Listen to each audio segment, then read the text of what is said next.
और बहुत ज्यादा संकट है, बहुत ज्यादा परेशानी है, तो हनुमान चालीसा का पाठ करो तो तिल्ली के तेल का दिया लगाओ, काली तिल के तेल का दिया, तिल का तेल का दिया हनुमान जी के सामने आसन बिछाकर। बहुत तकलीफ है तो 3 पाठ प्रतिदिन करो और एक आसन से जितने समय 9 बजे अगर आप बैठते हो पाठ करने तो 9 बजे ही बैठना है। 11 दिन तक प्रतिदिन 3 पाठ रोज करो। एक पानी का लोटा, कलश, तांबे का जल अर्थात तांबे का लोटा हो, स्टील का लोटा हो, तुम्हारे पास जो कलश हो उसमें जल भरकर एक सिक्का उसमें पटक कर, एक लौंग पटक कर प्लेट से ढक कर रख दो और प्रतिदिन बस टाइम पर बैठकर पाठ करो। 11 दिन पूर्ण होंगे, जिस कामना से आपने पाठ करा है बस वो सिक्का, वो लौंग कलश में से निकाल लो, जल का आचमन करो और जिस काम के लिए करा है वो जल उस प्रयोग में ले लो। उस प्रयोग, किसी से बात करने जाना है तो वो जल पी कर जाइए, कोई से हाथ मिलाना है तो वो सिक्का, वो लौंग अपने हाथ में रखिए, अपने साथ रखिए। कई लोग कहते हैं हम तो बहुत दिनों से हनुमान चालीसा पढ़ रहे हैं, हम बहुत समय से राम रक्षा स्तोत्र का पाठ कर रहे हैं, हम बहुत समय से ये कर, अरे तो उसको नियम से तो करो।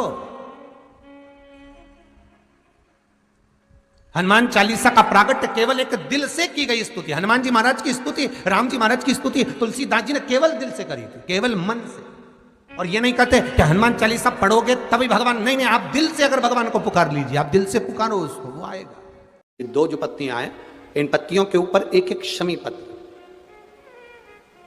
और लाल चंदन ये रखकर कितना भी रोगीला व्यक्ति हो, रोग से ग्रसित व्यक्ति हो, जिंदगी में कितना ही दुख पड़ रहा हो, बेलपत्र की ये दोनों पत्ती जिसके ऊपर शमी पत्र रखकर, लाल चंदन रखकर श्री हनुमान जी महाराज और हनुमान जी महाराज के तीसरे नंबर के भाई श्री गतिमान जी, नीचे के क्रम में आते हैं श्री गतिमान जी, उन गतिमान जी और हनुमान जी का नाम लेकर जो शिवलिंग के ऊपर समर्पित कर देता है, रोग का निवारण होता ही। विवाह शादी में देरी हो रही हो या कोई नया कार्य चालू कर रहे हो उसमें देरी हो रही हो, या कोई सर्विस के लिए, नौकरी के लिए जा रहे हो और वो कार्य नहीं हो रहा हो, तो एक धतूरा, केवल एक धतूरा, उस धतूरे को फोड़कर उसके अंदर का फल निकालकर उस फल को शिवलिंग पर चढ़ाकर 1 लोटा जल शंकर भगवान को समर्पित कर। दिन होना चाहिए मंगलवार। कौन सा दिन होना चाहिए? जम के बोलो जरा, मंगलवार। हनुमान जी के सगे 5 भाई और हैं, आपको कथा में पहले कहा है, सुनिए कि नहीं सुनिए? जम के बोलो जरा, सुना है ना? हनुमान जी के 5 भाई और हैं, गतिमान, व्रतिमान, रतिमान, कैतुमान, ऐसे हनुमान जी के 5 भाइयों का क्रम और आता है शिव महापुराण के अंतर्गत। 5 भाई, अकेले नहीं हनुमान। हमने गतिमान का तो वर्णन आपको पहले भी करा है कि हनुमान जी के चरण के सिंदूर से जिस फैक्ट्री को, जिस गाड़ी को, जिस लोहे का जो कारखाना हो जो नहीं चल रहा हो, गाड़ी बार बार खराब हो रही हो और बार बार एक्सीडेंट हो रहे हो, बार बार तकलीफ भोग रहे हो, तो श्री हनुमान जी के भाई गतिमान का नाम लेकर स्वस्तिक बनाने का बोला था। याद है किसी को? जिसको याद है यार हाथ उठाओ। याद है आप लोगों को? रखिए रखिए। गतिमान हनुमान जी के भाई हैं, तुम चिंता ना करो। और समय आया और उस समय के अंतर्गत मां के सुंदर आनंद से पवन तनय संकट हरन मंगल मूर्ति रूप राम लखन सीता सहित हृदय बसौ सुरभूप। शिव के एक अंश मात्र, शंकर का एक स्वरूप माता अंजना के गर्भ में पहुंच गए।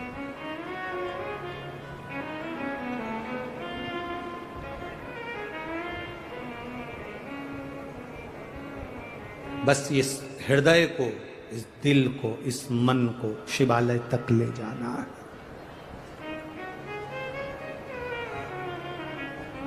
और जब ये मन, जब ये चित्त शिवालय तक पहुंच जाए तो समझ लो कि तुम्हारी जिंदगी की सार्थकता हो गई। और आज भी नियम है महाराज, जिसकी फैक्ट्री नहीं चलती हो, प्रॉपर्टी की आप खरीदारी बेचादारी करते हो, प्रॉपर्टी से जुड़ा हुआ काम करते हो, या लोहे से जुड़ा हुआ करते हो, या फैक्ट्री आदि का कर्म करते हो, कोई मैन्युफैक्चरिंग करते हो, वो नहीं चल रहा, तो हनुमान जी के उल्टे पांव का सिंदूर लीजिए और हनुमान जी के दूसरे नंबर के भाई गतिमान का नाम लीजिए। किसका नाम लेना है? गतिमान।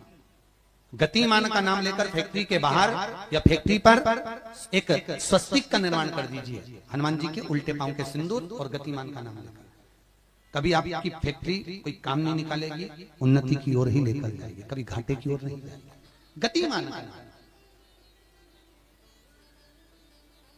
रतिमान, केतुमान, मतिमान, ये जितने भी नाम है हनुमान जी के भाइयों के, ये सब कल्याण करते हैं।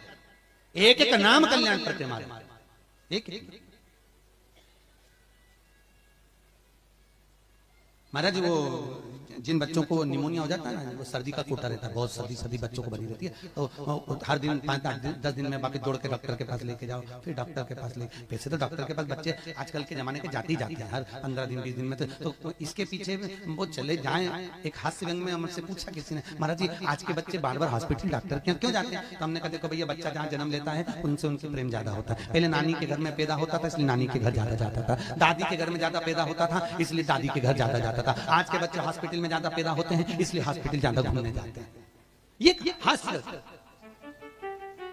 पर यदि बच्चे को सर्दी ज्यादा होती है, निमोनिया ज्यादा होता हो, ठंडा का कोटा ज्यादा रहता हो, तो पीपल के 5 पत्ते महाराज उस पर घृत लगाकर हनुमान जी के तीसरे नंबर के भाई व्रतिमान का नाम लेकर, व्रतिमान का नाम लेकर बच्चे की छाती पर एक वस्त्र से उसको बांध दीजिए, रात्रि भर बंधे रहने दीजिए महाराज। और बांधना कौन से दिन है? 12 तिथि को, बस एक बार बांधना, उसके बाद सर्दी का कोटा नहीं रहता महाराज, बच्चा स्वस्थ अपने आने में। हनुमान जी महाराज के जितने भी भाई हैं सबका सुंदरकांड का पाठ घर में करवा रहे हैं, और पंडित जी को फोन लगा कर कह रहे हैं सबको मजा आना चाहिए। अब तुम पाठ करा रहे हो कि अब हम बोले व्यासपीठ से अच्छा थोड़ी ना लगेगा। है बोलो री जीजियो, सही है कि गलत है? और जीजा तुम भी बोलो रे, सही है कि गलत है? अब ऐसी बात हम कहें अच्छा लगे? सुंदरकांड का पाठ करा रहे हैं और पंडित जी को फोन लगा के कह रहे हैं सबको मजा आना चाहिए महाराज। हम तो बहुत सारे सुंदरकांड करने वाले थे, परंतु हमने तुम्हारा सुना था कि तुम सुंदरकांड में बहुत मजा ला देते हो, इसलिए हम तुमसे करा रहे हैं, इसीलिए तुमसे करा रहे हैं। अब सुंदरकांड का पाठ, मेरे हनुमान जी की कथा, मेरे हनुमान जी का चरित्र मजा लेने के लिए नहीं है, मोक्ष लेने के लिए है। ये मजा करने का विषय नहीं है, ये मोक्ष पाने का विषय।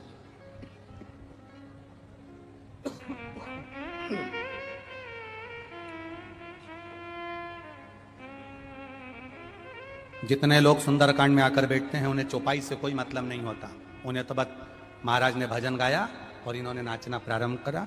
जिस सुंदरकांड में लोग ज्यादा नाच लें समझ लो वो सुंदरकांड सफल हो गया। नहीं, शिव महापुराण की कथा कहती है भगवान शंकर का एक अंश अवतार है मेरे श्री हनुमान जी महाराज। जब आप हनुमान जी के नाम का उच्चारण करें, जब आप हनुमान जी के नाम की भक्ति करें, तब जैसे हनुमान के हृदय में राम निरंतर दौड़ते रहते हैं, उस समय पर आपके भीतर राम नाम दौड़ना चाहिए, तो समझो कि हनुमान की भक्ति प्राप्त होगी। तो समझो कि हनुमान जी की भक्ति प्राप्त होगी। एंजॉय के लिए नहीं, मजे के लिए नहीं, भक्ति के लिए। कल आपको कथा में कहा था भीड़ बढ़ाने के लिए शिव पुराण में मत आना, कल भी कथा में कहा था और आज भी कराएं। भीड़ बढ़ाने के लिए शिव महापुराण में आने की जरूरत नहीं है। जिसको भीड़ बढ़ाने का शौक हो वहां चले जाओ। भीड़ बढ़ाने के लिए कभी शिव पुराण में मत आना, शिव पुराण में आओ तो भक्ति बढ़ाने के लिए आना कि मुझे शंकर का गुणगान करना है, मुझे भजन करना है, मुझे एक लोटा जल देवादिदेव महादेव को चढ़ाना है, मुझे शिव तत्व को प्राप्त करना है, मुझे शंकर का गुणगान करना है। मैं शिव पुराण से सीख कर जाऊंगी तो एकांतेश्वर महादेव को अगर कुछ नहीं चढ़ाऊंगी, 5 पेड़ की पत्ती तोड़कर चढ़ा दूंगी तो मेरा एकांतेश्वर राजी हो जाएगा। यह सीखना है हम। और मेरा विश्वास कहता है जितने लोग आस्था चैनल पर कथा सुन रहे हैं, जितने फेसबुक यूट्यूब पर कथा सुन रहे हैं, और जितने छत्तीसगढ़ की इस भिलाई की, इस पाटनगर की पावन भूमि पर कथा सुन रहे हैं, ये मेरा विश्वास कहता है जिन्होंने एकांतेश्वर महादेव की कथा को सुना है, कभी एकांत में शिवलिंग मिल गया ना, तो ये मेरा विश्वास कहता है कि वो पेड़ की पत्ती तोड़कर जरूर चढ़ा कर आएगा, क्योंकि एकांतेश्वर से मुलाकात होगी। कथा में जाओ तो कुछ सीख कर जाओ, कुछ प्राप्त कर कर जाओ। तो मालूम पड़ा कथा में से गए और जैसे कि जैसे ही पहुंच गए लंका में गए, चारों तरफ उन्होंने लंका में देखा, जहां देखो वहां असुर नजर आ रहे थे, जहां देखो वहां राक्षस नजर आ रहे थे, जहां देखो वहां केवल योद्धा नजर आ रहे थे, जहां देखो वहां पर सब असुर ही असुर दिख रहे थे। पर हनुमान जी की दृष्टि अच्छी थी, उन्होंने कहा हलवाई ने पूरा पर्चा लिखा है पर तुलसी का दल नहीं लिखा, तुलसी का दल मुझे ले जाना पड़ेगा। तो हनुमान जी ने पूरी लंका में सबसे पहले तुलसी का दल ही ढूंढा, विभीषण का घर ढूंढा, विभीषण का घर ढूंढा उन्होंने सबसे पहले, तुलसी का दल ढूंढा उन्होंने सबसे पहले। और वो तुलसी के दल को उन्होंने जब देखा तो वो तुलसी के दल को देखकर समझ गए कि इस पूरे लंका में कोई एक है जो भगवत भजन करने वाला है। फिर क्या देखा हनुमान जी ने कि विभीषण की धर्मपत्नी शर्मा दिया लेकर आई है और तुलसी के क्यारे में लगा रही है।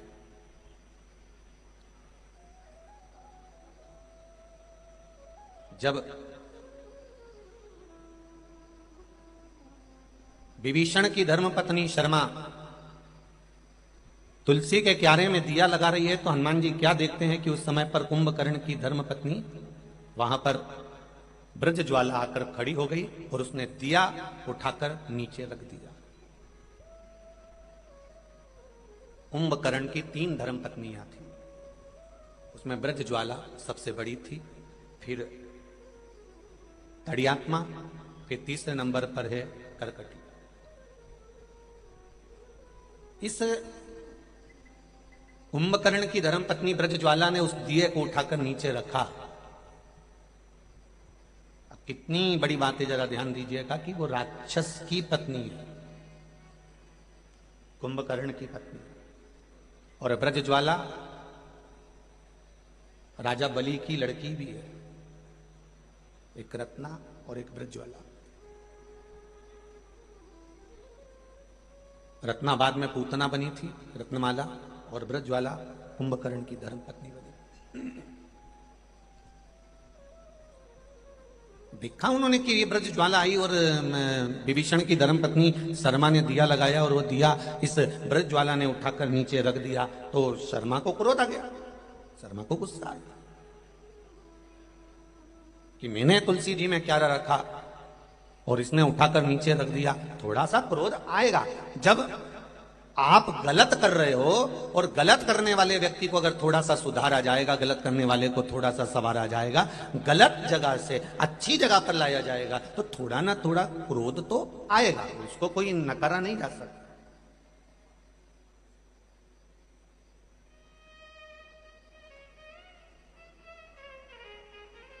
आपकी होए चाहे हमारी होए, प्रत्येक मनुष्य के जिंदगी की शुरुआत, प्रत्येक मनुष्य के जिंदगी की शुरुआत रोने से होती है। कैसे होती है? बोलो बोलो, जम के बोलो जरा। रोने से। माता के गर्भ से बाहर निकले और रोना चालू कर दिया। प्रत्येक मनुष्य के जिंदगी की शुरुआत, चाहे साधु, सन्यासी, तपस्वी, साधक, उपासक, महात्मा, ब्राह्मण, क्षत्रिय, वैश्य, शूद्र, संसार का जो मानव है, जो संपूर्ण मानव जगत है, इस मनुष्य की शुरुआत रोने से होती है। जब माता के गर्भ से पैदा होता है तो सबसे पहले रोता है। अगर नहीं रोएगा तो डॉक्टर सिस्टर उसको धप मार के चिमटा खोड़ के रुलाएंगे, क्योंकि रोएगा तो स्वस्थ रहेगा, तो उसको रुलाया जाता है। प्रत्येक मनुष्य की जिंदगी की शुरुआत रोने से होती है।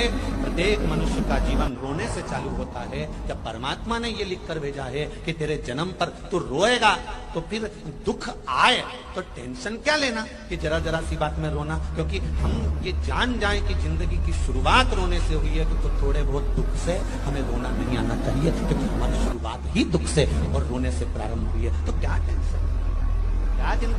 पार्वती शिव की साधना करेगी तो वो भाग्य पलट भी सकता। शिव की साधना से भाग्य पलट जाए। आपको मालूम होगा शिव जी को 2 चीजें ऐसी चढ़ाई जाती है जब व्यक्ति की ग्रह दशा बेकार चलती है, जब व्यक्ति को यश नहीं मिलता है, जब व्यक्ति को सम्मान नहीं मिलता है, व्यक्ति एक ही जगह अटक कर रह जाता है, उसको सफलता नहीं मिलती है, जब व्यक्ति को बार बार अपयश मिलता है, जब व्यक्ति को बार बार टेंशन आता है, वो डिप्रेशन में पड़ा रहता है, चिंता में पड़ा रहता है, तो शिव जी को केवल दो चीजें ऐसी चढ़ती है जो हमारे भीतर के क्लेशों को, अशांति को, दुख को, तकलीफ को, कष्ट को हमारे भीतर से निकालता है। एक है धतूरा और दूसरे नंबर पर है समी का पत्र। एक धतूरा और दूसरे नंबर पर समी का पत्र। ये जो समी का पत्र होता है, समी का जो पत्ता होता है, इस पत्र में इतनी प्रबलता होती है समी के अंदर कि जैसे कहते हैं समी की जो लकड़ी होती है, अगर वो आगी में डाली जाती है तो वो समी की लकड़ी आगी में लंबे समय तक चलती है, उसकी आग बुझती नहीं है। सारी लकड़ियों की आग जल्दी बुझ जाती है, पर समी की लकड़ी की आग लंबे समय तक चलती है। उसी तरह एक समी का पत्र, जब हमारे भीतर बहुत क्लेश होता है, अशांति होती है, टेंशन होता है, डिप्रेशन होता है, जब मन में अशांति होती है, चिंता होती है, व्याधि आती हैं, तो एक शमी का पत्र जब हम भगवान देवाधिदेव महादेव को समर्पित करना चालू कर देते हैं, तो हमारे भीतर की जो भी तकलीफें हैं, कष्ट हैं, बीमारियां हैं, रोग है, ये सब धीरे धीरे कटना प्रारंभ हो जाता है। एक शमी के पत्र में वो बल होता है, एक धतूरे में वो बल होता है। धतूरे को भी 3 तरह से चढ़ाया जाता है। जब घर में बहुत क्लेश होता है, अशांति होती है, तो धतूरे को चढ़ाने के बाद शिव जी पे जल चढ़ाया जाता है। जब कोई घर में बड़ी बीमारी आ जाती है और डॉक्टर ने कह दिया कि इसकी तो ऑपरेशन ही कराना पड़ेगा, इसको कहीं ना कहीं तकलीफ ज्यादा ही है और ऐसा लग रहा है कि बहुत तकलीफ में जाएगी ये बीमारी, उस समय पर धतूरे में लाल चंदन और पीला चंदन लगाकर शिव जी को चढ़ाया जाता है। और तीसरे नंबर पर जब घर के लोग सब अलग अलग दिशा में जाने लगे, ना ये हमारी सुने ना वो हमारी सुने, सब अलग अलग दिशा में भाग रहे हैं, तब धतूरे के साथ 5 काली तिल को डालकर धतूरे पर शिव को समर्पित करना प्रारंभ किया जाता है, तो सब ठीक होना प्रारंभ। 3 क्रम धतूरे, 3 क्रम धतूरे।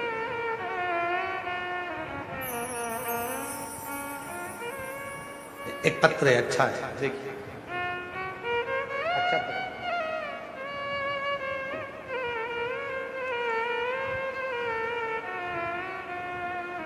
आप लोग कथा में श्रवण करें हैं पूर्व में, हनुमान गतिमान रतिमान मतिमान वर्तिमान, ऐसे हनुमान जी के कई भाई हुए, कई भाई हनुमान जी के हुए। और हमने पहले भी कहा है, जिसकी फैक्ट्री ना चलती हो, बहुत दुकान ना चलती हो, तो हनुमान जी के पांव का थोड़ा सा सिंदूर लेकर, यदि उस सिंदूर को किसी भी फैक्ट्री या दुकान में हनुमान जी के छोटे भाई गतिमान के नाम से अगर एक बिंदी भी सिंदूर की रख दी जाती है, तो वो दुकान और फैक्ट्री भी झड़के से चलना प्रारंभ हो जाती है। गतिमान हनुमान जी के छोटे भाई, एक हनुमान जी के छोटे भाई हैं मतिमान। जब व्यक्ति डिप्रेशन में जाता है, एकाग्र चित्त नहीं रह पाता है, पढ़ने बैठता है पर एकदम मन नहीं लग पाता है, तो मतिमान का स्मरण किया जाता है, हनुमान जी के तीसरे नंबर के भाई का मतिमान। और कहते हैं एक दुर्वा यदि मतिमान के नाम से शंकर भगवान की शिवलिंग पर चढ़ा दी जाए और उसी दुर्वा को वापिस लेकर आया जाए, अंधेरा होने से पहले, सूर्य अस्त होने के पहले, शाम के प्रदोष के पहले यदि उस दुर्वा को उस व्यक्ति को चबा चबा कर खिला दो, तो डिप्रेस हो रहा है, डिप्रेशन में है, चिंता में है, टेंशन में है और उसका विवेक काम नहीं कर रहा, बुद्धि स्थिर नहीं हो पा रही है, या पढ़ने में मन नहीं लग पा रहा है तो उसको आप एक दुर्बा मतिमान, हनुमान जी के तीसरे नंबर के भाई मतिमान के नाम से अगर खिला देते हैं तो उसकी बुद्धि केंद्रित होना प्रारंभ हो जाती है और वो डिप्रेस से हटना प्रारंभ हो जाता है, मन स्थिर होने लगता है। मतिमान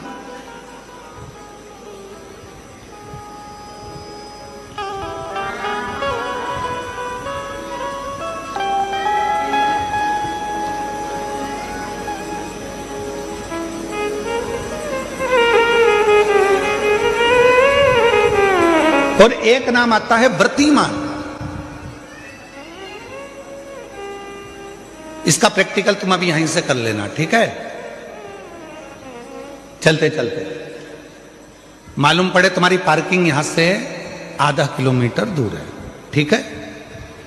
अरे बोलो तो जम के, आधा किलोमीटर दूर तुम्हारी पार्किंग है और तुम्हारी उम्र लगभग बहुत हो गई। मालूम पड़े तुम थोड़े वृद्ध हो गए हो और तुम्हारा घुटना दुख रहा है, तुम्हारी कमर दुख रही है, चलते चलते बड़ी मुश्किल से तुम कथा स्थल तक पहुंचे हो। अब मन में आ रहा है कि मुझे वापस पार्किंग तक जाना है, कैसे जाऊंगी, पाँव तो दुख रहा है। तो एक काम आज चलते चलते करना कि कहीं सीवर वाला महाराज झूठ तो नहीं बोल रहा है, तो प्रैक्टिकल करके जाना। क्या करोगे? यहां से जाते समय आप जब जा रहे हो और आपके शरीर का कोई अंग जब दुख रहा है तो श्री शिवाय नमस्तुभ्यम कहकर श्री व्रतिमान हनुमान का स्मरण कर। किसका स्मरण करना है? जम के बोलो, व्रतिमान हनुमान। व्रतिमान हनुमान का स्मरण करके कहीं पर भी बैठकर अपने पांव की छोटी वाली जो उंगली है उसको जम के दबाना और दबाने के बाद चल देना। जिस जगह पर भी दर्द हो रहा होगा मेरा बाबा आपको मंजिल तक पहुंचाएगा, दर्द होने नहीं देगा। कल नहीं करना, प्रैक्टिकल आज ही करना। काल करे सो आज कर।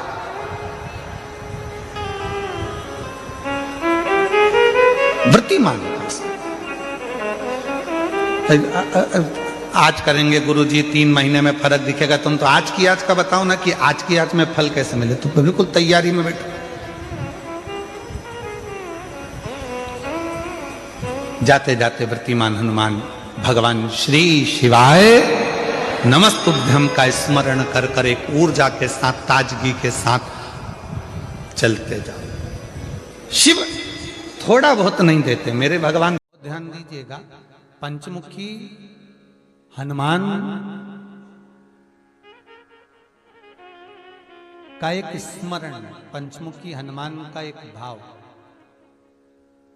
महाराज जैसे बहुत ज्यादा तकलीफ अगर व्यक्ति को हो गई है, बहुत कष्टमय जीवन चल रहा है, हार गए हर जगह से और तकलीफमय जीवन चल रहा है, तो पंचमुखी हनुमान का एक शिव महापुराण का और स्कंद पुराण का एक बड़ा सुंदर मंत्र है। उस मंत्र को आप सब एक बार हमारे साथ में बोलें।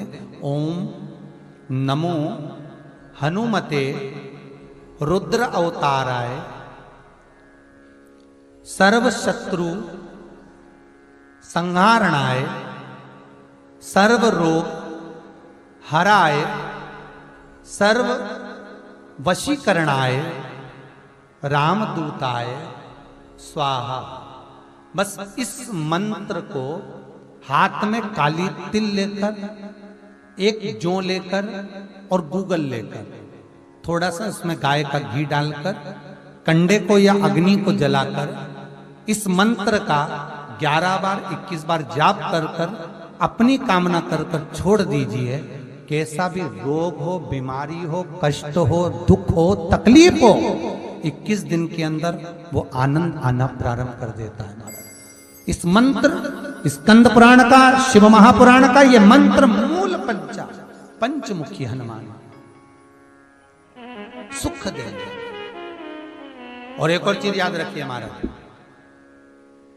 यदि कोई काम के लिए जा रहे हो, कोई व्यापार के लिए जा रहे हो या नौकरी करने के लिए जा रहे हो और लगी नहीं रही, बहुत तकलीफ पा रहे हो, सर्विस ही नहीं लग रही, बहुत कष्टमय हो गया, तो निवेदन करूंगा 5 पीपल के पत्ते पर बेसन के 5 लड्डू घर में बने हुए, गाय के घी के 5 लड्डू रख लो उस लड्डू के बीचों बीच एक आटे का दिया और उसमें तिल्ली का तेल डालकर इसी मंत्र का प्रयोग कर कर पंचमुखी हनुमान का किसी भी हनुमान के मंदिर में जाकर, दक्षिण मुखी हनुमान के मंदिर में जाकर उसको रख कर आ जाइए। इसके बाद आप उस काम के लिए जाइए, आपका काम सफल हो जाएगा। आपको किसी को नहीं कहना पड़ेगा कि हाथ जोड़ना नहीं पड़ेंगे, किसी के पांव नहीं पड़ना पड़ेंगे, तुरंत काम होगा।